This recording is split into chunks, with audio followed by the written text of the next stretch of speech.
You may look at your life, and so when you say, I'm the creator of my life, you can look either direction. You could look back and say, man, have I made a mess of my life? Well, that's a waste of time.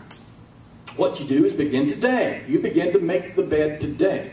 You begin to make the difference today. It's not going to help to look back. It's a waste of time. You know, it's like you've got to wear the pins, like I said a few weeks ago, meaning that you're leaking energy everywhere you go.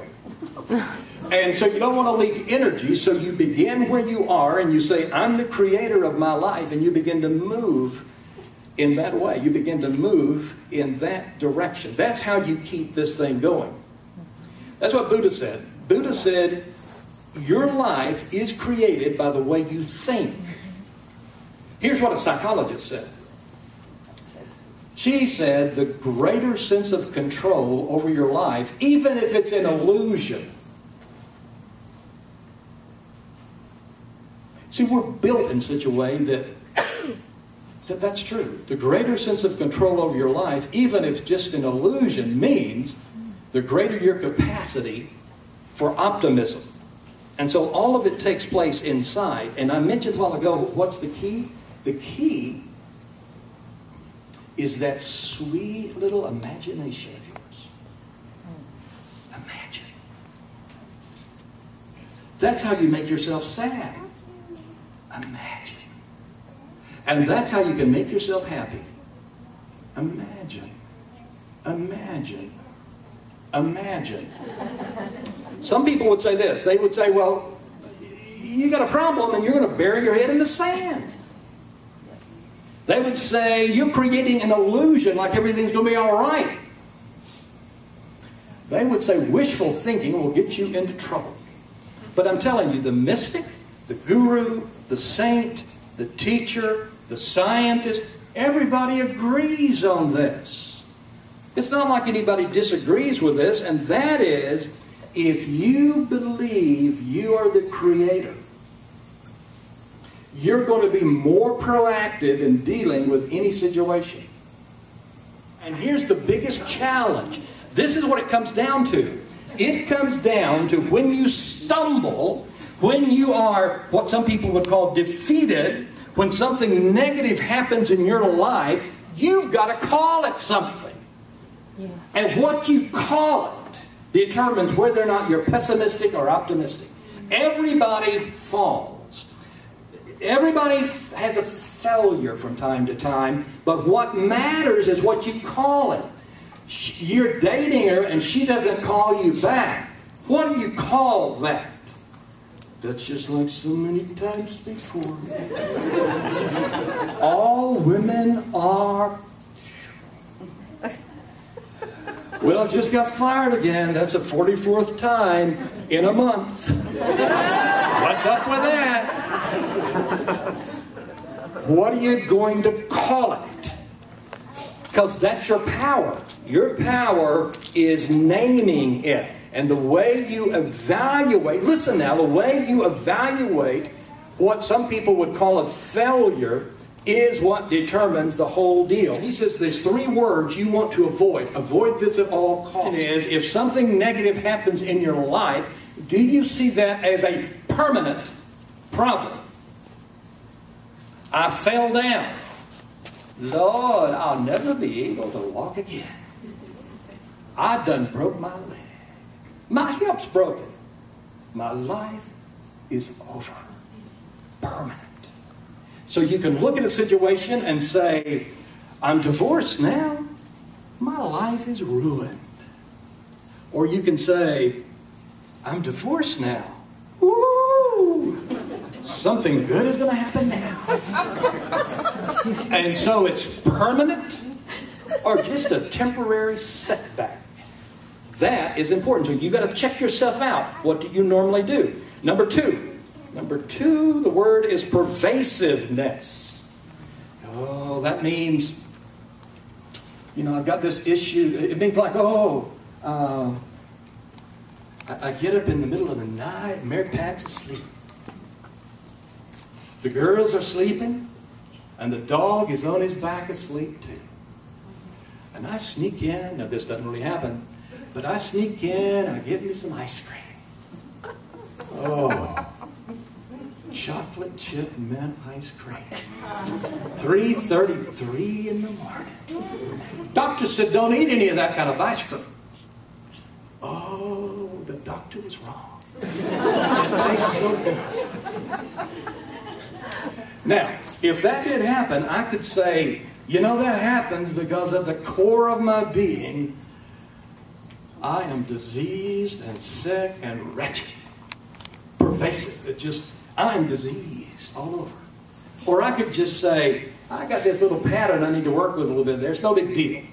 See the difference?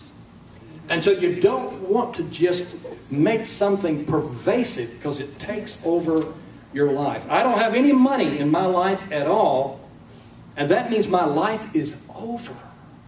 So you don't want to fall into that kind of trap. And then the final one, and you can imagine, see, look, if you get pervasiveness and permanence together inside of a person, man, they are depressed. I mean, that's a heavy, heavy kind of thing. And then the other one is personal. Personal. You know, you take everything personally. And so you can see what you're doing. It's like a stake that you're going to drive in the ground, and you're the stake. And you're just driving yourself deeper and deeper and deeper into the ground. So whatever happens, you say, hey, it's not permanent. Hey, I'm just getting started.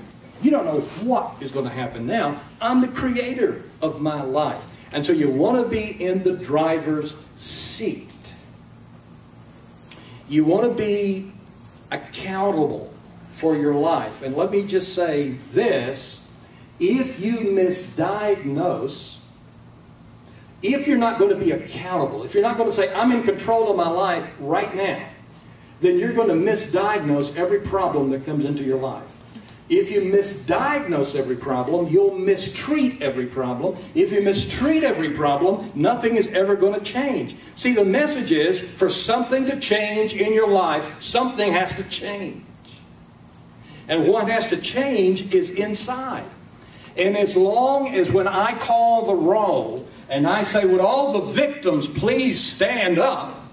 And you immediately stand up. You know, victim means sacrificed. And so you stand up and say, I've been sacrificed. As soon as you do that, you can guarantee, I could give you a note that says, I guarantee you no victory. I can guarantee you no progress. Because as long as you're a victim, it's like you're in the bottom of the hole and you're saying, give me another shovel, I want to dig some more. It doesn't work. So you can't blame other people. You can't blame other things. Because as soon as you blame somebody else, as soon as you blame something else, you've given up your control, your power. And the heart of optimism is, who's in charge? Tell me. Me.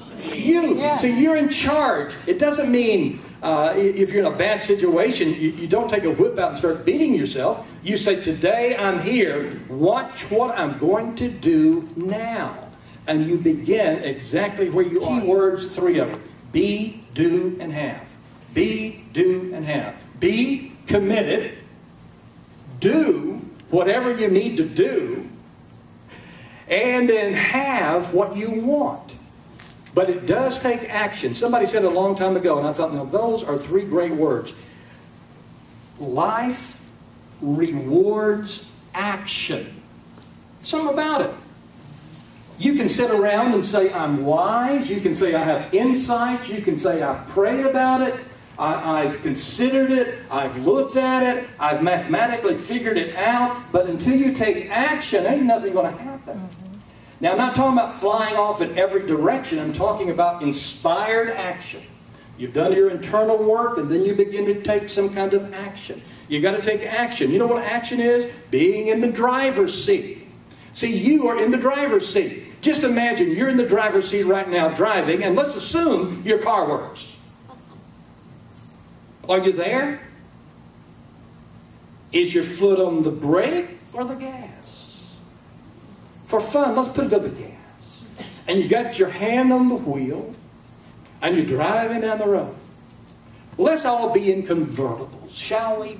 And now we're in the convertible. Your hair's blowing back, and my head is being cooled. And so there we go down the road. There we go down the road.